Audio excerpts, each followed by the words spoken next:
Hello hello hello. मेरा सादर प्रणाम।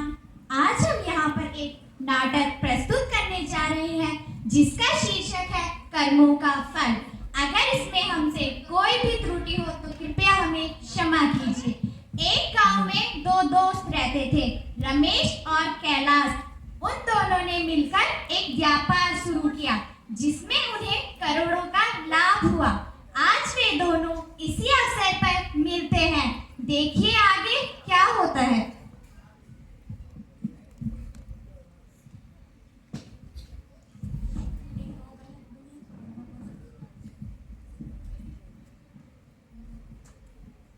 टिंग टोंग। आओ रमेश। हाँ भाई कैलाश, कैसे हो? मैं तो ठीक हूँ, तुम कैसे हो? मैं भी ठीक हूँ। और घर में सब ठीक है? सब ठीक है। आओ बैठो। अरे सुमन, सुनती हो? हाँ जी। जरा चाय नाश्ते की व्यवस्था करो, मेरा दोस्त आया है। अभी लाती हूँ।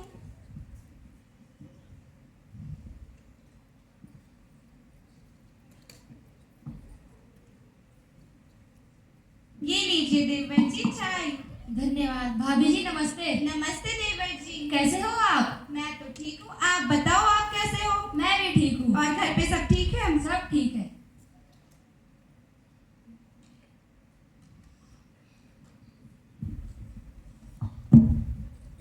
हाँ भाई रमेश, हमारी मेहनत का प्रतिफल आज प्राप्त हो गया। हाँ भाई कैलाश, हमें करोड़ों रुपए का लाभ इस व्यापार के माध्यम से हुआ है। अब हमारा शेष जीवन आनंद पूर्वक व्यतीत होगा। हाँ यार मैंने सोचा है जो लाभ हमें हुआ है उससे घर का कुछ सामान खरीदा जाए। हाँ यार, खरीद तो लेते, लेकिन यहाँ तो सामान बहुत महंगा मिलता है। क्यों ना किसी बड़े शहर से सामान खरीद ले। तुम ठीक कहते हो, क्यों ना मुंबई चला जाए, वहाँ सभी प्रकार का सामान सही दामों पर मिलता है। ठीक है, फिर कल सुबह खरगोन से पूछकर चलते हैं। लेकिन कैलाश, अभी तुम इस बारे में अपनी पत्नी को कुछ मत बताना, हम उन्हें मुंबई से आने के बाद अचंभित करेंगे। ठीक है। अच्छा कैलाश, अब मैं चलता हूँ।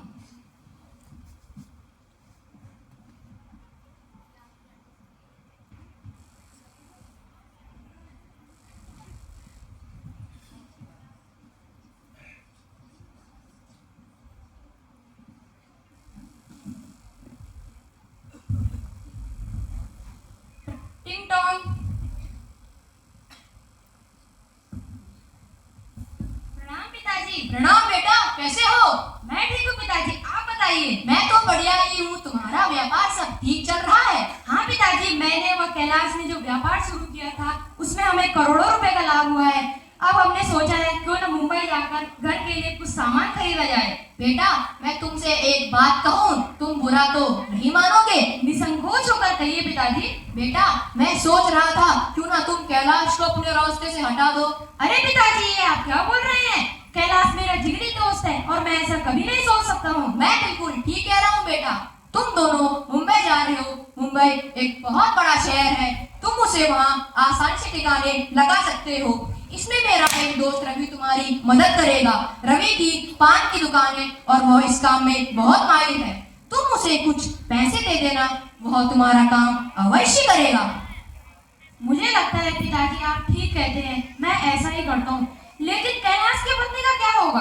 बेटा, उसकी चिंता तू मत कर, मैंने सब कुछ सोच रखा है कि उनसे क्या बात करनी है।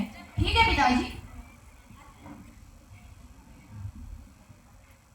टिंग टोंग।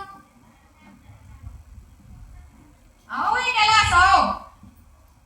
नमस्ते अंकल जी। नमस्ते बेटा, कैसे हो? मैं तो ठीक हूँ, आप कैसे हैं? मैं तो बढ़िया ही हूँ। आपने अपनी पत्नी से पूछ लिया है मुंबई शहर जाने के लिए? हाँ पूछ लिया है अंकल जी, मैं अपना सामान भी साथ लेकर आया हूँ। आज 3 बजे की बस है। ठीक है पिताजी, अब हम लोग चलते हैं। ठीक है बेटा, आराम से जाना। ठीक है पिताजी।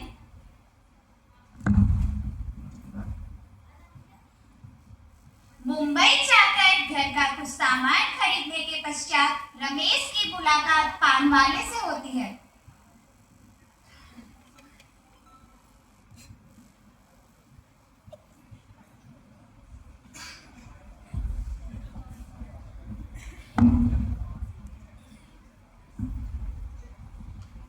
टिंग टोंग।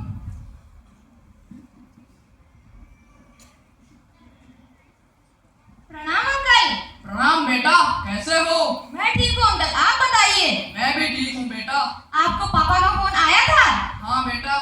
तेरे पापा का फोन आया था, उनसे सारी बात हो चुकी है, तू चिंता मत कर। यही है ना तेरा जिगरी दोस्त कैलाश? हाँ रवि अंकल, यही है मेरा जिगरी दोस्त कैलाश। चलो तुम्हें समुद्र किनारे घुमा के लाता हूँ। ठीक है अंकल।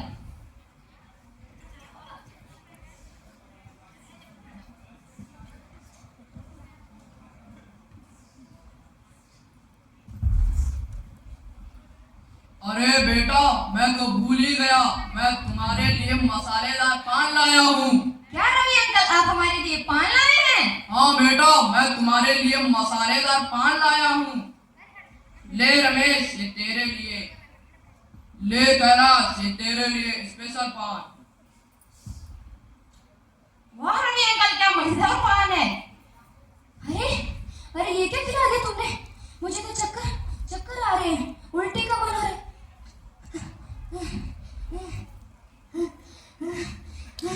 अब समझा कैलाश, तुझे मारने के लिए मेरे पिताजी ने रवि अंकल को पान में जहर मिलाने को कहा था, ताकि तेरे सारे पैसे मेरे हो जाएं। रमेश, तूने ऐसा क्यों किया मेरे साथ? मैंने तेरे पे इतना भरोसा किया, तूने ये सिखा दिया मेरे भरोसे का।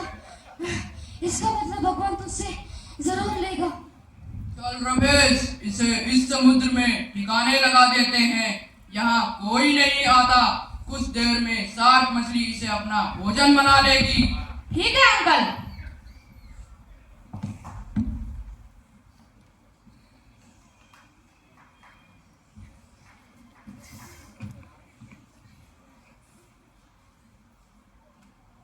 लाश को ठिकाने लगाने के बाद कैलाश की बीवी को यह शोक समाचार दे दिया जाता है कि समुद्र में नहाते समय शार्क मछली ने कैलाश को अपना भोजन बना लिया है।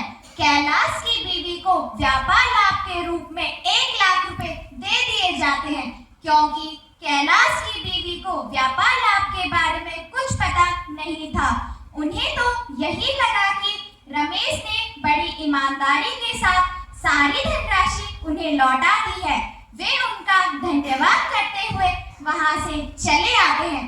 इसी प्रकार से कई वर्ष बीत जाते हैं और रमेश के घर एक पुत्र रत्न विजय की प्राप्ति होती है। वह बड़े ही लाड प्यार से उसका पालन पोषण करते हैं और उसकी हर आवश्यकताओं की पूर्ति करते हैं। इस प्रकार 20 वर्ष बीत जाने के पश्चात एक दिन की बात है।